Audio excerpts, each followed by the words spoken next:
ነገር ምንድነው? ቤቢ አሁን ምንም ነገር ለመስማት አይምሮሽን አዘጋጂ። ናታ በእናትህ ምንድነው ንገረኝ። አባዬና እማዬ ከባድ ችግር ውስጥ ናቸው። እሱን አውቃለሁ።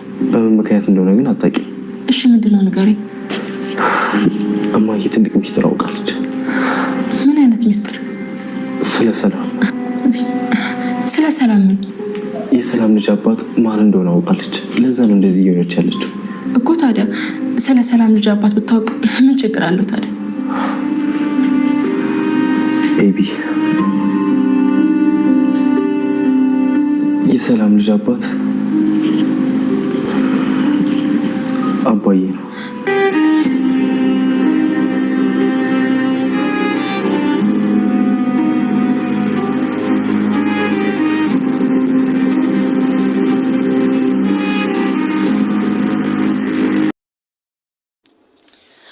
አቢጌል ደረጀ የኔ ውዴት ጉዲሽን አልሰማሽ? ምን ዋጋ አለው?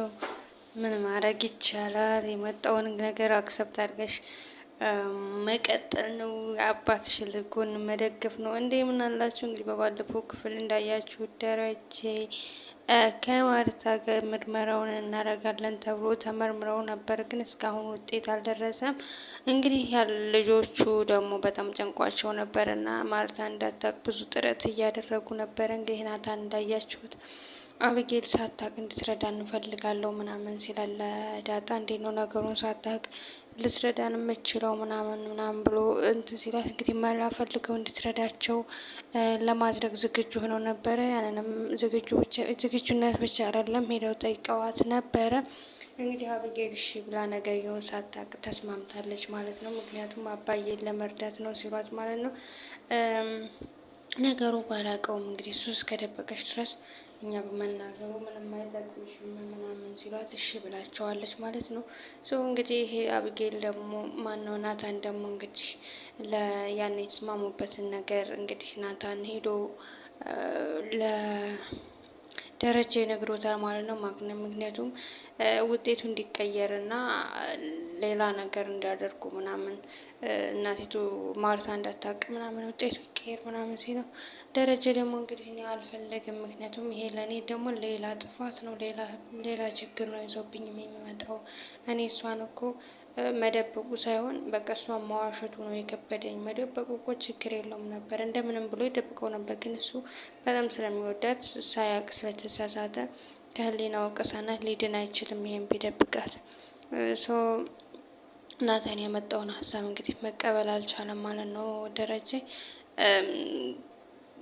ይሄ ለኔ ለሌላ ሞት ነው፣ ስለዚህ ይህን ነገር ማድረግ አልችልም ምናምን ብሎ መልሶታል ማለት ነው። እንግዲህ ቤት ሄደው ቤት መሄድም ደብሮታል ደረጀ ማለት ነው። በጣም ነው ያስጠላው። እንግዲህ ቢሮ ሶፋ ላይ ነው ያደረው ማለት ነው። እሷ እንግዲህ ለምንድን ነው ቢሮ ጥለኸው የመጣኸው ምናምን ብለዋለች ማለት ነው። ያው እንግዲህ እምቢ ስላለ ነው፣ ምንም ማድረግ አይችልም። ያው እንደዚህም ሆነው ይተሳሰባሉ። ያው ምክንያቱም ስለሚዋደዱ ግን ቀን ይጥላል። ግን ሰላም ግን የተረገምሽ ነሽ ማርያምን። ፊልም ነው እኮ ግን ደግሞ ማለት ነው። ግን የተረገምሽ ነሽ ጋር እንዴት እንደዛ ታያለሽ? እንዴት ቤት ተከራይቼ ላኖርሽ እምቢ፣ ኮንዶሚኒየም ቤት ልግዛልሽ እምቢ። አንቺ ተሳስተሽ ሳይሆን ከሱ ጋር የወለድሽው አስበሽበት ነው ማለት ነው። በስማም ላላጣሽው ሰው የማርታን ባል ለመቀማት ዝግጁ የሆንሽ እዛ እኛ ጋር አብረህ ትኖራለህ፣ ተከራይቼ ላኖርሽ ሲላት እኛ ጋር አብረህ ትኖራለህ አንተ ማን ይደርስልናል ምናምን። እንዲህ ጭራሽ አብሮሽ እንዲኖርም ትፈልጊያለሽ?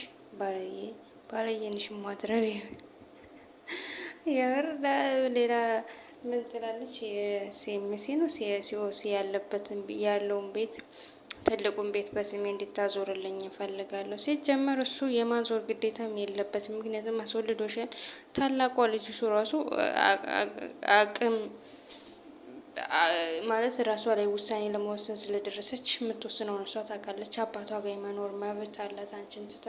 ሲቀጥል ደግሞ ልጅየውም የማሳደጊያ በየወሩ መቁረጥ ይችላል እንጂ አንቺን ጡረታ መጦር አይችልም። የሚጠበቅበትን ብካሽ ራሱ የሚጠበቅበትን ለማድረግ ነው እንጂ ሌላ ነገር ማድረግ አይችልም። ቤት አዞርልኝ ምናምን ካላዞርክልኝ እዛ እመጣለሁ ምናምን። ደረጃ ራሱ በሳቅ ሞተ። በጣም ጥሩ ቀልደኛ ነሽ አንቺ ጭራሽ። እሺ የዋን ፊት ያበገኝን ፊት ቀና ብለሽ እና የማወዳን ፊት ቀና ብለሽ ማየት ከቻልሽ አሁኑኑ ሂጂ ቤት አላት። እሱ ደግሞ ምንም አልመሰለውም አሁን።